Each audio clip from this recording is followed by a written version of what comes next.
今天来到悉尼南区的一家意大利餐厅找寻美食。这家半室外的餐厅既有意大利餐厅的浪漫气息，又有澳洲式的休闲风格，少了几分正规西餐厅的严肃感，却多了一个李小龙。来，装个淑女，装个懂。不愧是意大利餐厅，菜单一如既往的看不懂。Antipasti della casa, insalata, secondi, dolce。伴着悠扬的现场爵士乐上菜啦。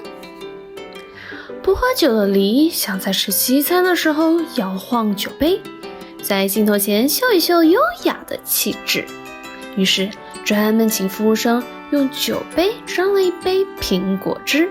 可是端上来之后傻眼，这漂浮的果肉一下就露了馅。算了，装优雅就要装到底。葡萄美酒夜光杯，果汁装酒有点衰。鲜虾披萨，我不是一个很爱吃披萨的人，但这里招牌披萨是窑烤现做的，怎么也要试一下的。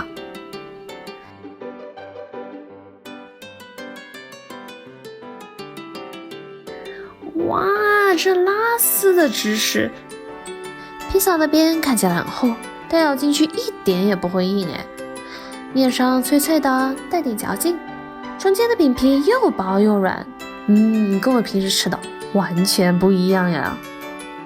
虾是真虾哎，我的意思是很少在外面吃到这么新鲜的虾，绝对不是冰冻的。鲜虾带子意面，先示范一个优雅的用叉子卷起意面。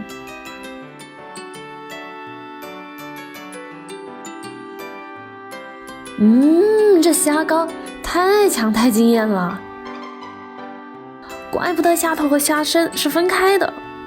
虾膏充分的融到了酱汁里面，包裹着每一根面条。因为是新鲜的虾，所以肉很弹牙，很鲜甜，带子也很新鲜，滑滑的，甜甜的，而且量很多哦。就凭它，我会再回来的。最后是鸭肉 risotto 意大利炖饭，跟我想象的有点差距。鸭肉弄得非常碎，根本找不到踪影，可是鸭肉味却非常的浓得有点过了，所以我要了一盘辣椒粉平衡一下，表扬一下它的辣椒，有点辣。但是栗子跟牛蛋吃得很开心，表示おいしい。采访了一下牛蛋，为什么觉得它好吃？很难形容，符合胃口。翻译一下，它的意思就是喜欢不需要理由。我们从晚上6点吃到8点，无奈夏令时让晚上的天空仍然如此的明亮，完全不能感受这里浪漫的灯光和烛光。不过留点小遗憾才更美好，不是吗？我是夏丽，我们下次再见喽，拜拜。